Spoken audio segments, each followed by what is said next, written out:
Faqad ataina ala Ibrahimal kitab wal hikmata, terus ayat wa atainahum mulkan azim.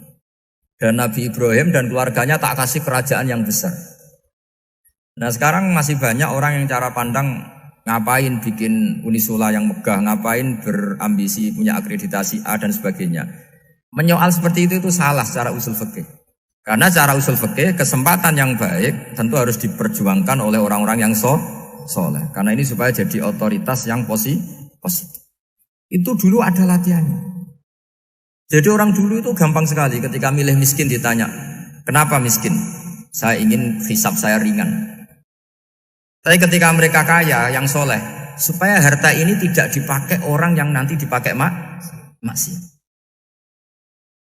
Kita misalnya orang soleh kok mau pangkat, karena kita ada ridho, kepangkatan itu dipegang orang maksiat, kemudian menjadi energi maksiat. Begitu juga seterusnya. Maka ulama dulu itu rileks. Sampai Senawawi Al-Bantani itu nanti bisa dicek di tafsir Qul hal yastawil ladzina ya'lamuna wal ladzina la ya'lamun. Beliau muji-muji ulama. Kemudian ada seorang yang agak hasud mungkin. Tanya begini. Hebatnya ulama itu begini-begini. Terus ditanya, tapi kenapa kita sering melihat ulama ngantri proposal di rumahnya bupati kan? Sementara bupati enggak pernah datang ke ulama ngaji ihya.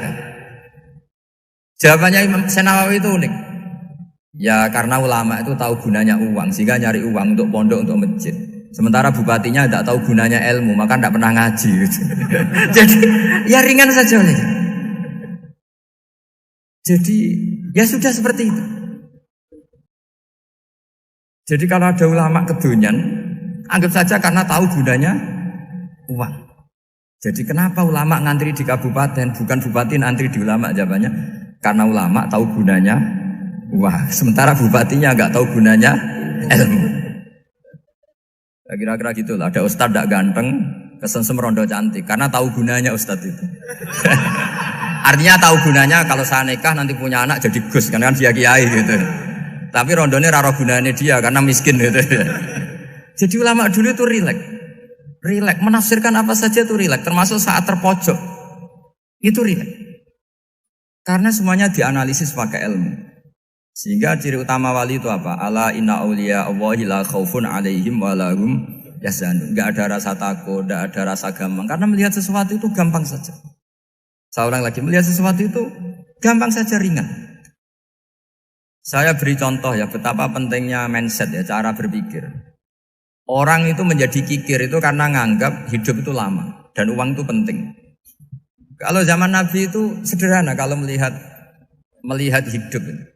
Pernah suatu saat Nabi itu punya jatah makan. Karena Nabi itu hidupnya juga pas-pasan. Jadi Nabi itu unik. Beliau di satu sisi kaya raya. Bisa ngurmat Abu Hurairah, Ammar, Suhaib. Ashabu Sufa itu dirawat Nabi semua. Itu kan kaya, bisa ngerawat sekian orang. Tapi di sisi yang lain untuk pribadinya beliau miskin. Kadang nggak bisa makan hari itu. Tapi di saat yang sama bisa merawat Ahlus Sufa. Jadi keliru kalau orang hanya cerita Nabi itu miskin. Untuk makan dirinya aja susah. Itu keliru. Kelirunya kalau tidak diteruskan, tapi Nabi mampu menghidupi ahli sufa. Singkat cerita jatah makannya Nabi itu dikasihkan orang ketika Nabi ditanya, ya Aisyah, makanan jatah saya di mana? Oh ya Rasulullah tadi ada orang minta tak kasihkan, maka makanan itu habis. Apa kata Nabi? Kamu salah Aisyah. Yang kamu kasihkan itu justru yang masih. Ya yang kamu kasihkan itu justru yang masih. Sehingga Nabi menganggap, makanya Nabi terus ngendikan, ya kalau mukhatabnya lelaki ya kira-kira begini. Wa hal laka min malika illa ma akalta fa afnaita wa labista fa ablaita. Terus tanya wa tasaddaqta fa abqaita kata Nabi. Harta kamu ya kamu makan kemudian ke WC jadi kotoran atau punya pakaian mewah nanti rusak wa tasaddaqta fa abqaita. Ada yang kamu sedekahkan yaitu yang abadi sampai akhir. Sehingga banyak pengusaha yang mencintai saya setelah tak ajari hadis itu, misalnya punya uang 1 miliar karena dia spekulan atau pedagang rawan bangkrut, disedekahkan ke masjid 50 juta, yaitu yang abadi. Jadi kalau suatu saat bangkrut, dia masih punya uang 50 juta di akhirat. Jadi Nabi itu mengajari sedekah itu apa? Ya sedekah itu pengabadian uang. Kalau kita kan enggak, bilang sedekah itu nguras uang.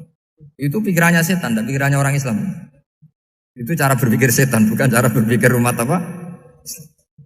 Sehingga Sayyid Ali Zainal Abidin itu kalau ada orang minta, kemudian beliau ngasih, itu beliau bilang gini, marhaban biman hamala zati ilal akhirah.